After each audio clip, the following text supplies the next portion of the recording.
this interview with CIPS CEO Greg Lane. Greg has over 30 years of industry experience, primarily in large global firms, and he is a certified CIPS member, I.S.P holder, CIPS fellow, and has been the CIPS CEO since 2021. Greg was previously the chair of the CIPS National Board in 2008 and 2009, and that's actually where I first met Greg in 2009 at the CIPS ICE conference in Edmonton. Greg was also the CIPS national president in 2003 and 2004. So he has a lot of involvement with CIPS, which we'll get into in a little bit. But before we start, Greg, if you don't mind, just provide a quick summary about your background and IT career. Happy to. So I'm not sure my background is typical, but I started off in telecoms, and I found myself, excuse me, in that role, gravitating towards more technical work. And I was really fortunate. I got to work with some really interesting customers, RCMP, Department of Transport. And transport has the responsibility for making sure that every ship that comes into Canadian waters can communicate. So if passengers want to call up to shore, so I had ship to shore, I had stuff with the RCMP, I had really interesting technical stuff that I was involved in. And my background was business. So I kept going with my education. And I did a master's degree with a specialty in outsourcing, which is a different way of delivering services, technology services. So always been fascinated with how technology can help business people. Nice. So I guess that kind of answers my first question about how and why you entered the IT field. Is there anything else that kind of draw you into IT in the first place? Yeah, I guess it was the fact that you can leverage it and do so much more than you can as an individual person, and the opportunity to do really interesting, positive stuff just got me excited. I love going to work every day. Nice. And I guess kind of a segue there. So like when and why did you become a CIPS member in the first place? Well, I was very fortunate. I had the opportunity to work in a different country. I was in New Zealand for 3 years early in my career, helping set up a phone company, a brand new company in a foreign country. And I realized as I got off the plane that I literally knew not a person in the country. So I'm coming from, having family and friends and work colleagues and all kinds of relationships to zero, nobody. So I quickly started joining associations or organizations that were in the same industry. So I realized I could really build my personal network quickly and well by joining associations. When I came back to Canada, again, a lot of my friendships or colleagues had moved on, so I needed to build that network again. And CIPS was a really powerful way for me to meet people who were interested in doing similar work. So CIPS was just a natural fit for me, especially after having that international experience and realizing the power of building your personal network through relationships. Nice. And that's great advice for even current CIPS members or new members, the power of networking, whether you're currently in Canada or a newcomer to Canada. Absolutely. So once you joined CIPS, you obviously had quite a bit of involvement. Maybe you could talk a little bit of some of your involvement with CIPS and how you contributed to CIPS. Yeah, so that was the same thing that happened in New Zealand. I didn't just join, I wanted to become engaged or active. So I joined different committees in New Zealand, and I found that was a better way of meeting people and getting involved in activities and events. And they even chose me for a lot of different occasions to introduce the guest speaker.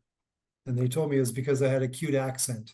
And I don't think of myself as having a cute accent when I'm in Canada, but I guess overseas, it's an interesting thing. So I realized that don't just join, don't just sit in the audience, but get involved. And that gives you really good insight into people, and they get to know you, and you start to build your network, not just in a casual way, but in a pretty professional way, because you're doing work together, even though it's on a volunteer basis and it's in an association, but it gives you a lot of comfort knowing that they know how you work, you know how they work, so you can potentially see yourself working together at some point in the future.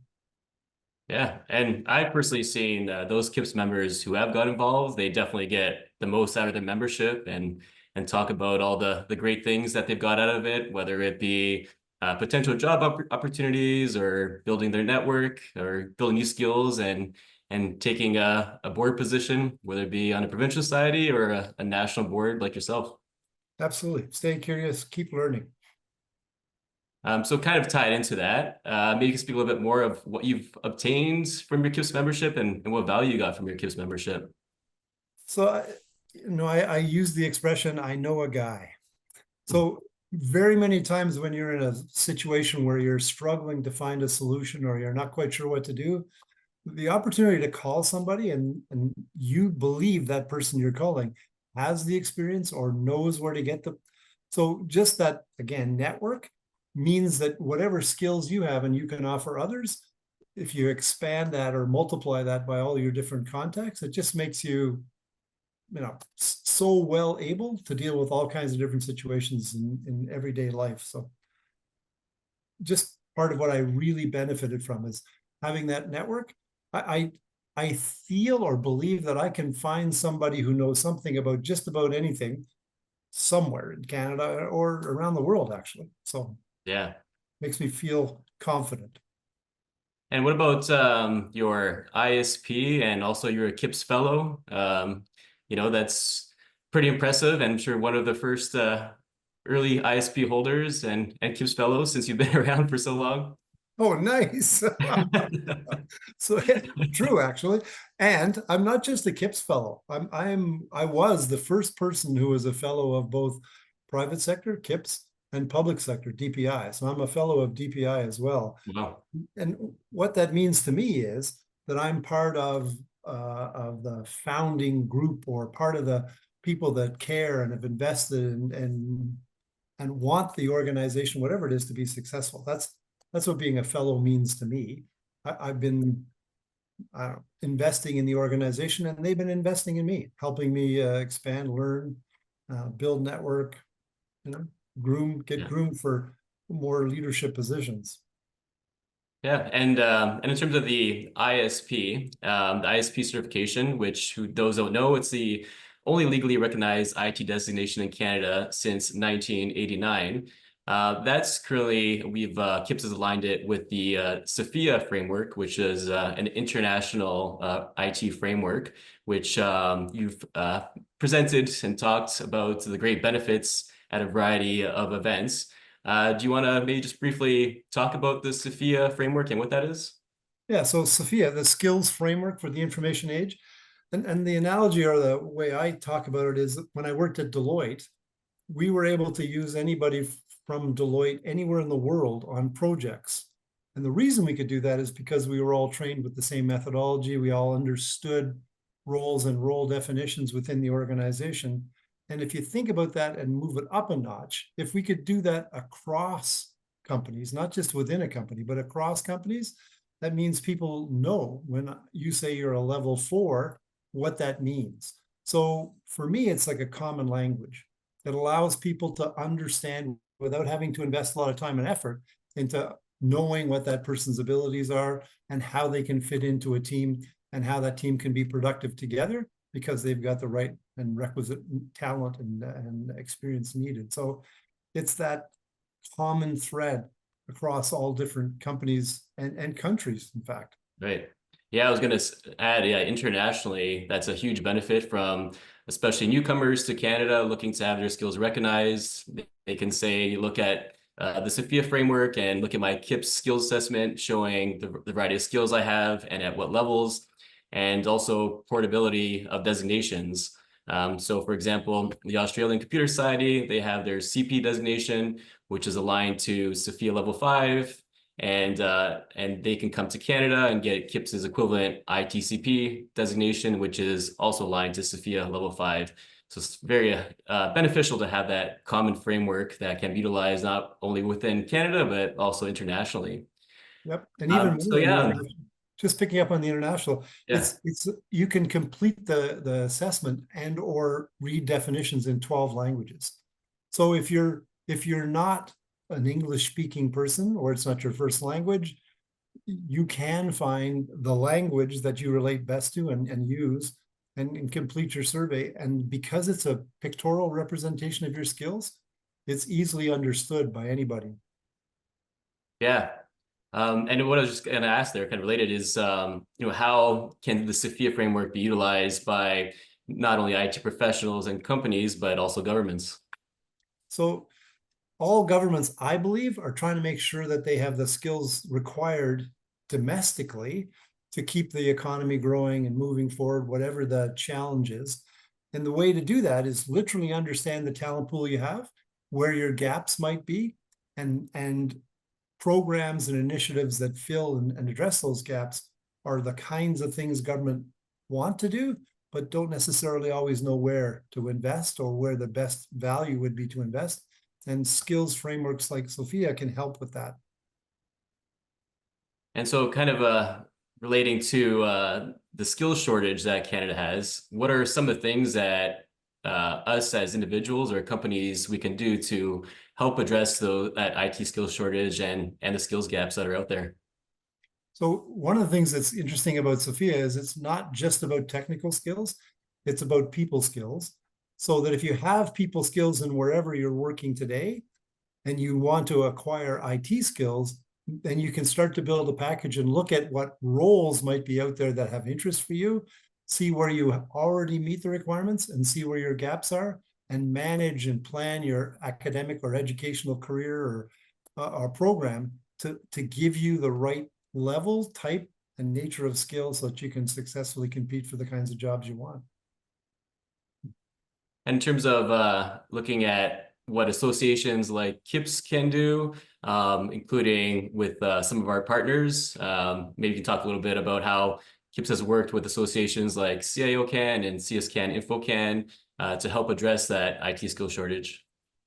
Well, if you think about the IT industry as an ecosystem, there are players or stakeholders in that system. Academia, for sure, and any system is a part because they're the ones that are providing the entry level education for people to get started in an industry. So CSCAN and InfoCAN are professors and or instructors in different institutions across the country that are educating young people in IT and what IT is all about. At the top of that, the people hiring most IT workers are at the C level or at the executive level. So CIOCAN employs a lot of IT people.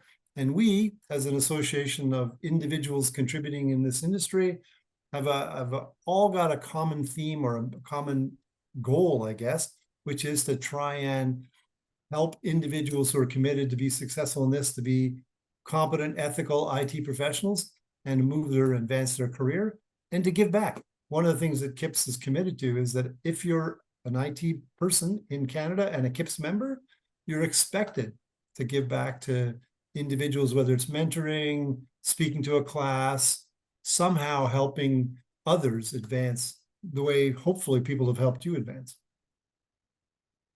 And how would you say that IT associations, companies, and IT professionals can all work together for mutual benefit? Well, back to that common language thing. If we're all speaking a similar language and we have a shared goal, which is to be successful. So Canada's competing with other countries worldwide. Companies within Canada are competing on the world stage for IT work. And the better qualified our people are, and the more connected and more assets that they have to draw upon, the more likely they'll be successful. So whether you're an association or a company or a government or wherever you happen to sit in that whole stakeholder community, success for any of us means hopefully more success for all of us. Yeah, amazing.